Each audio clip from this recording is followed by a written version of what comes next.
This is The Backstory with Omobola Stephen. It's a balanced, objective, unbiased and disruptive conversation on government and politics. We shine more light on what has not worked and what would make it work. And now, to the finest, personable and engaging host extraordinaire, Omobola Stephen. Tune in. Good to have you once again on the Backstory with Omobola Stephen. On the Backstory, we shine more light on what has not worked and what will make it work, focusing on government and politics and other subtopics like society and culture, the environment and exercise and technology. We like to talk about disrupting mindset conversations that's going to pivot change and transformation that the world needs in general. Today, I have Richard Villasana, who is the author of the book Do You Know Him, and also the founder for Forever Living Homes for Foster Kids on the Backstory today. Welcome, Richard Villasana. Thank you for having me. Thank you for joining me today. We will be talking about the discrimination of Latino children in the U.S. foster care. And now it's good to know that we are in this the National Hispanic Heritage Month, which starts on the 15th of September to October 15th. And so I would like you to shed more light on this important celebration. Let's look at the facts about the U.S. Latinos. So thank you, number one, for acknowledging that today, this is an international holiday, Hispanic Heritage Month. This is celebrated for not only heritage, but this is also a time between September 15th and October 15th when Latin American countries that were Spanish are now on their own, celebrate their independence. So this is a very huge Independence Day for a lot of these countries in Central and South America. And so it's not just a U.S. holiday, although we do have at now getting close to 60 million Latinos. We have one of the largest groupings of Latinos and Hispanics in the world. And so this is a time of celebration. It's a time of family. Unfortunately, it's also a time of sadness because there are thousands and thousands of Hispanic, what we call Latino children in the U.S., and they are in what we call the foster care system. And for someone who may not be aware of that, let me just explain what the foster care system is. It's a system where if a child is in danger or under serious neglect, they're being starved, they're in a place that is dangerous for the child to live. It is we're talking about very poor conditions. Then they are pulled away from their parents by the government to protect those children and are placed in foster care. I know most of the countries in the world have an orphanage system. Ours is a little different. There are about 8 countries that have this foster care system. And we bring them and put them there for their safety. And over the next few months, maybe longer, these agencies do try to arrange for the child to go back to the parent if the situation was not deadly or very violent for the child. And half of the kids that come out do go back with their family. And just to give an idea, we're always talking about 400,000+ children at one time that are outside of the home and are in the foster care system. And once they're in the foster care system, then the next step, and if they can't be reunited with their parents, the next step is to find relatives who will take them in, because again, we're talking about family. And most children prefer to be with family, an aunt, an uncle. I had a favorite aunt, and if someone, for some reason I'd been taken and someone said, "Would you like to be with your Aunt Diane?" I've been like, absolutely. So this is the way it is for kids. There's always a relative that they would like to be with or they've heard about. And even if they've never met that person, I've had children who said, "I would gladly have lived with my aunt who is 3-4 states away from where I am. I don't know her, but she's family." There's always that feeling that because we're family, we're going to get treated better or be treated justly. and that we're going to be safe with family.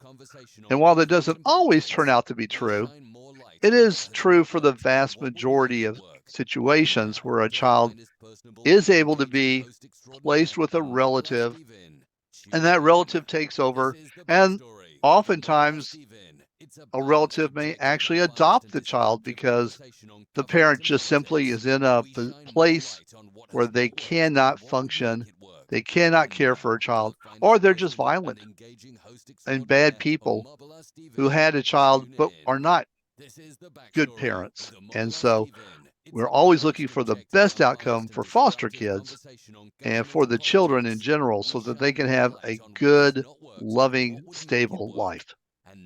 Oh, right. Now let's talk about Latino's children's health in the United States. What are the top on the list? Could you say it one more time? I'm sorry. I'd like to talk about the Latino's children's health in the US. So I'd like you to talk about the issues that are top on the list. So the challenges for Latino children, the biggest one is discrimination. And here's what I mean by discrimination. When a child comes into foster care and we can't place them with a relative, there's not a relative in the city or someone who can drive in to take the child like an aunt or a grandparent, then they go formally into the foster care system. And at that point, agencies are required by law to start looking for other relatives. And there's a process called family finding. And it's very simple and it's very powerful. It's a 3-step process. Number 1, we make a list of all the relatives, and hopefully it's a long list of relatives. And then number 2, we get the contact information for all of those relatives. And number 3, and this is very important, we notify them. We let them know you have a child relative who is in foster care. And once they're notified, if we have a big enough list, the idea is that someone will step up and say, I'll take them. I'll take little Maria or little Marco, and I will bring them into my family and take care of them. As I said, it's a simple 3-step process, but it's powerful because it gets the child out of the system. Because our foster care system is not one that is made for children to be there long term. Just because this is the U.S. doesn't mean that kids are not in situations that are not best, not stable. They can actually be in situations in foster care that are very violent. So as much as we try to protect the kids, just because they're in foster care does not ensure that every child is being loved and cared for properly. That's just the way it is. Because the foster care system is made up of people. And we all know there are people who don't do as well as others, don't give as much as others, and some of those adults actually take. And that happens also in the foster care system. So hopefully by doing this family finding, we will have found a relative that we can place the child with, and the child can now go stay with their aunt, an older cousin, a grandparent, a godparent. I know that happened. We found a godparent. And in this particular case, the child who was in their early teens, 13, went to go live with the godparent, and the godparent adopted him. That's amazing. And that's the power of family finding. Finding a relative who takes a child in and basically says, you're mine. Mine in the sense of, I will love you, I will care for you, I will treat you as my own. And that's amazing. Because even though we have people who want to adopt and people who want to care for these children, and those are wonderful people, we know from studies that children do better when they're with family. So if we can get a child with a family member, and if they can't return to their parents, they're able to stay and live with that relative, they will do better emotionally, mentally, at school, and in life. All of those areas, they'll do better than if there were strangers. Fortunately, it's just the way the reports and the studies have shown this to be true. Now, Richard, is racism not a lack of is racism not a lack of assimilation? Is it the real problem that is facing the Latino children in the US? So it's not a question of assimilation. Everyone, though, who comes from another country, another culture, has that culture with them. Now, when it comes to Latinos, for many of them, it's a way of life. So I'll give a personal example. So when I met my wife, I was in my early 30s, and we started dating, and we would go to church, and she would go with her mother and her brothers and their wives and their kids, and we would fill up 2 rows of seats in the church. And I'm looking around and thinking, this feels familiar to me. And then we would go afterwards with all the family to someone's home, and we would have a cooking and what they call a carne asada. And we would have this carne asada, this word in Spanish for this get together. And we would spend 3, 4, 6, 7 hours together. And I'm looking around and thinking, this feels familiar. And even though my last name is Villasana, I didn't grow up with someone saying, "You're Hispanic." I never got that message. I never had that kind of interaction at school where someone said, "You're Hispanic." I was just Richard. So I never had anyone push my culture on me. I never had to answer for my culture. I just knew I was Richard, and I'm going to school, and I'm doing everything everyone else does. And now I'm with my wife, and we're having this carne asada, and we're going to church every Sunday. And I'm calling my friends up and saying, "Hey, Mike, did you guys go to church with all of your family members?" "No, man." "Did you all get together after church and spend hours together with your family?" "No, man." And that was exactly what I did when I was growing up. But no one said, "Oh, you've got your grandmothers here, you've got your aunts and uncles and your cousins here at church. You must be Hispanic." Nobody said that. So I never knew until I started dating my wife about this side of my life.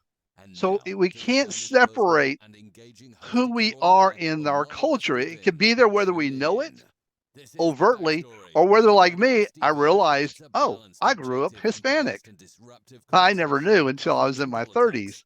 So number one, when we have this, we can't take these away from the child. And that is what happens when a child who's Latino comes into foster care. They're placed with non-Latinos. So they don't understand about food. Food is huge for people's culture. Family is huge. So now they're separated from their families. They're not going to church. They're not seeing their grandparents. They're not seeing that family unit that I just described every Sunday, or for birthdays, or for holidays. All of that is gone.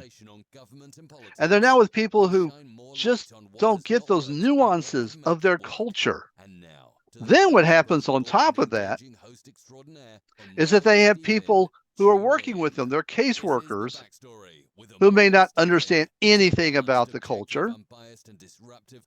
And what really gets bad is, let's go back to the family finding that I mentioned a moment ago. So what happens here is, when you're trying to look for a child and you're making that list and you're trying to find contact information for a relative, what are things that you look for?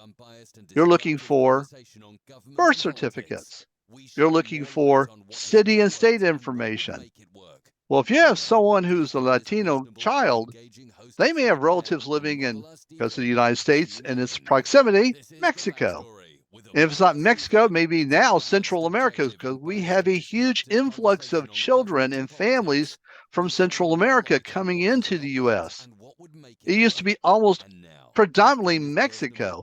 Now Guatemala is one of the, if not the leading country, the next leading country where people are coming up from. And in that country, we have people who are indigenous, who do not speak Spanish. They speak other languages like Mam, Acateco, Quiche.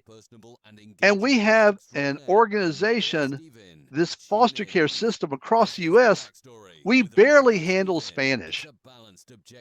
Now we have these people coming in with their culture from Central America, their indigenous culture, and their language. And we are seeing massive discrimination because they are required to take these steps, make that list, contact these parents, and they're not doing it because they don't know what to do. They're not trained. They don't have the resources.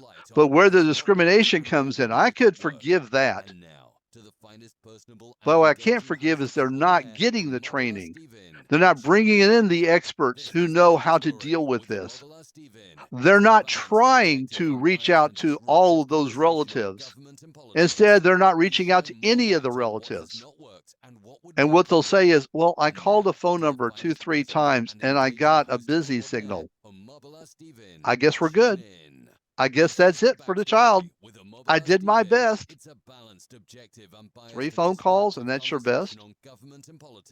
I called and I got voicemail, but I didn't leave a voicemail message. That's your best. Even if you left a voicemail, does that count as their best? No, it does not.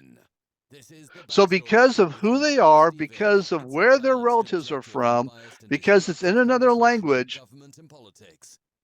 these agencies are not going through the process. Or, and this is almost worse, they'll make the list, they'll get the contact information, and then they won't send out the notification. Can I share a quick story with you? One of my colleagues was sitting with a nonprofit here in San Diego, and that nonprofit is given money to do family finding. So they're getting money for every child to do this activity. It's in their contract. And my colleague was in the room in a meeting with this director, and someone came in and said, "Excuse me for a moment. I'm ready to send out notices for this child's family." And the director said, "Well, stop. We're not going to send notices to every family member because that's going to cost time and money. Just send one notice to one relative." That's not how family finding works. The idea was you have lots of relatives, someone steps up. You have one relative, the answer could be, "I'm not interested." And yet they could have aunts, uncles, cousins, other relatives who would gladly take them in if they were notified. And that's not happening. It is a violation of law. It is a violation, a discrimination because of their country of origin, because of their heritage, because of their ethnicity. These children are discriminated against because of that. In this country, instead of looking at the bottom line, we need to do what is absolutely best for this child.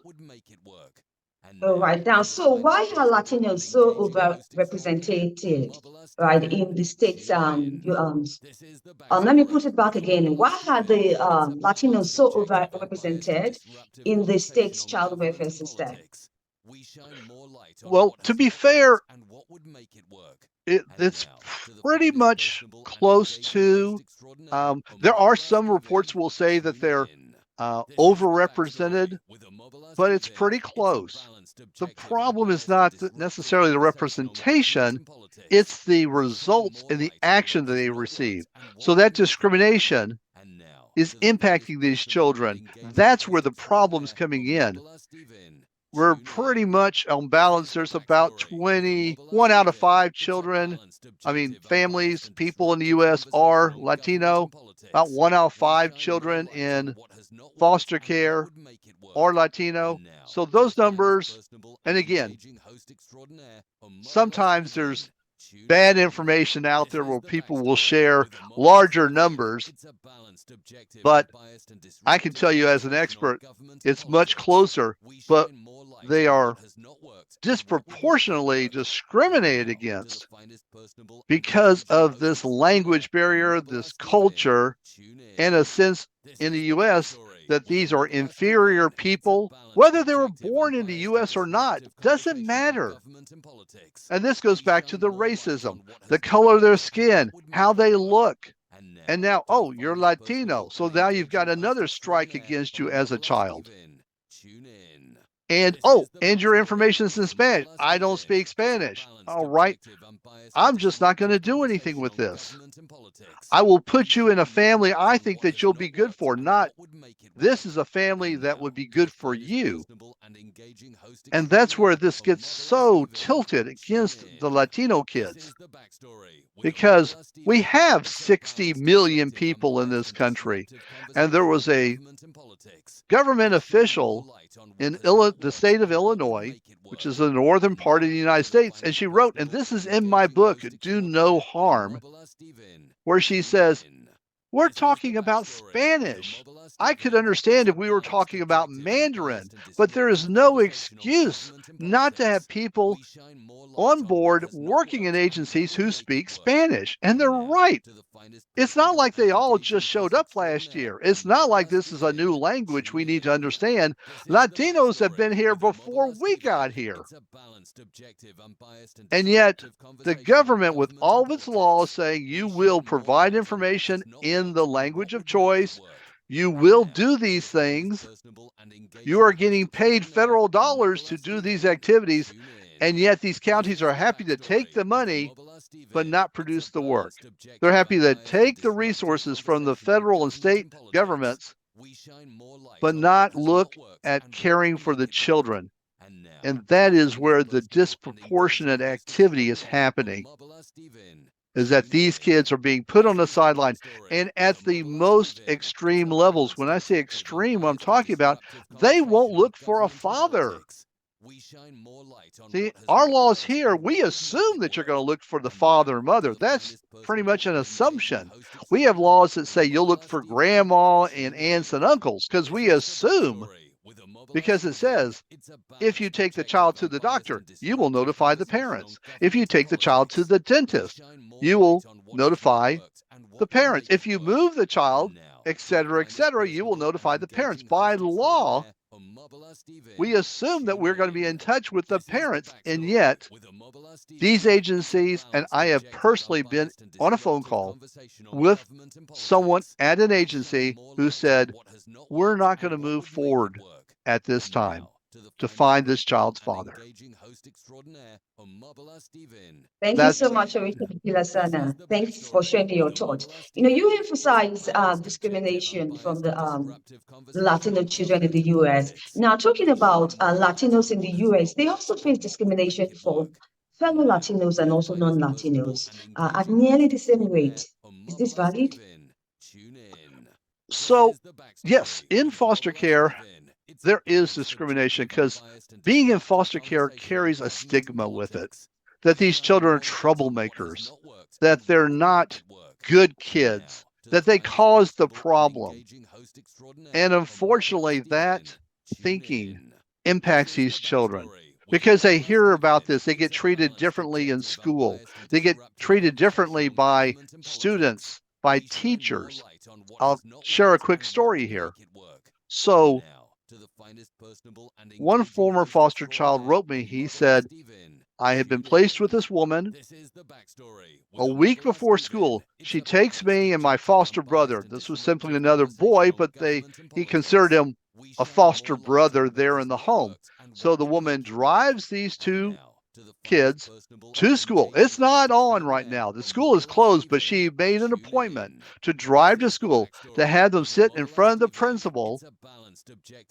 And the principal said, I know who you are. If there's any trouble in school, I'll be looking for you two first, because I will figure out that you caused this problem. So you better watch yourself. These kids had done nothing, and yet their foster mom thought it was a good idea to take them and to put them in front of this person who abused them verbally. and emotionally by telling them, I'm going to be watching you. Now, do you think those children had a wonderful time in school after that? No. Did they trust their foster mother after that? No. This woman completely destroyed any sense of trust and stability and sense of love by doing something that was horrible to these kids. So yes, when kids are in foster care, they get discrimination of varying ways. They get bullied. They get abused.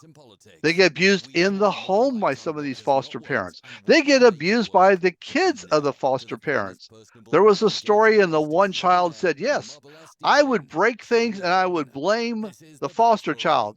And it was funny watching my mom punish this foster kid because I didn't like the kid. So the mom was trying to do something good and respectful, and her son was resentful for that. And so he caused trouble for the foster child. Or they had their toys taken away.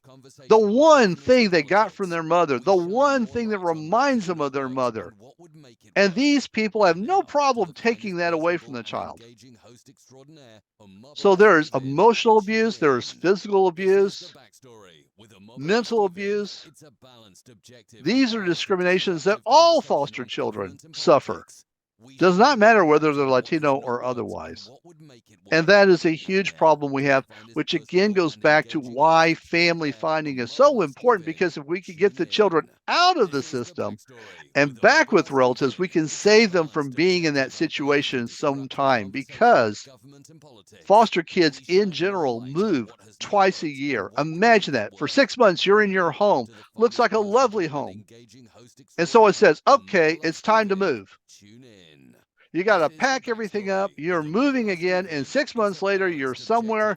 You're comfortable. Everything is where you want it to be. Omobola, it's time to move again. And this happens year after year after year. Some kids have been not just moved, some kids have been in 20 different schools. Think about it, 20 schools over their lifetime as they've been in foster care. Right. Thanks for sharing your thoughts once again, and Richard. And we would like to learn more about Forever Living Homes and also about your book, Do You Know Her? Can you provide your website and your social media handles? Absolutely. So for people to learn more about the organization, we're at Forever Homes for, and that's FOR, fosterkids.org. And people can go there and can see about what we do. Let me share a quick story. This is how family finding works. We had 3 little girls, 4, 8, and 10, and they went into foster care. And they knew they had 2 aunts living in Chicago, but they didn't know enough to tell the caseworker the phone number or an address or even their last name. So the agency did try. This was a good agency. They tried, but they said, we just don't have enough information. They did have information on some relatives that lived in Mexico. So they came to my nonprofit and they said, look, we have some information on relatives in Mexico. Can you find them for us? Sure. In less than 3 weeks, we had information so they could pick the phone up and make a phone call. So on a Saturday, the caseworker had an interpreter to speak Spanish. That was good thinking. She calls to Mexico and she gets one of the uncles. And she's talking to the uncle. And during the conversation, she says, do you know anything about 2 aunts living in Chicago? And he says, wait a minute. A moment goes by, and then a woman gets on the phone, and the caseworker introduces herself, tells her why she's calling, and says, do you know anything about these aunts living in Chicago? She says, of course I do. I'm one of them. The 2 aunts were sitting in the living room having coffee with the family. They had flown from Chicago, and they were there for a week, and they were there when the phone call came in, and were able to talk to the caseworker right then and there. The caseworker went crazy. She's like, oh my God, I've never had anything like this happen in 17 years of working as a caseworker. Guess where the girls are? They're with their two aunts. The aunt said, absolutely, we're going to take the girls. The girls are now living with their aunts in Chicago. They're back in school. They're with loving family members. That's family finding. That's the power to change being alone. And they could have been separated. That happens a lot to siblings. They get separated and never see each other, or it could be decades before they see each other. And we were able to keep 3 little girls together and had them live with family members. That's the power of family finding. And that's what we do. And that's the good side of foster care, where there are people who are working, like my nonprofit, to make that happen and to give these kids the life and an opportunity at a better, brighter future. And the book, Do No Harm, talks about the foster care system, has wonderful stories about children who have been reunited with their relatives. It does talk about the many immigrant children who have come across and who have ended up being placed in foster care. And that's a whole nother topic, but it talks about that and about their journey from Latin America to the U.S. and into the U.S. foster care system. But once they're there in foster care, family finding kicks in. And if done properly, and it is being done right in some parts of the country, just not enough.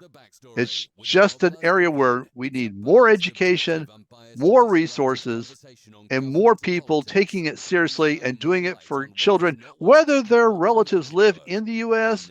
or outside the U.S. Every child deserves to have that work done to reunite them with a family member.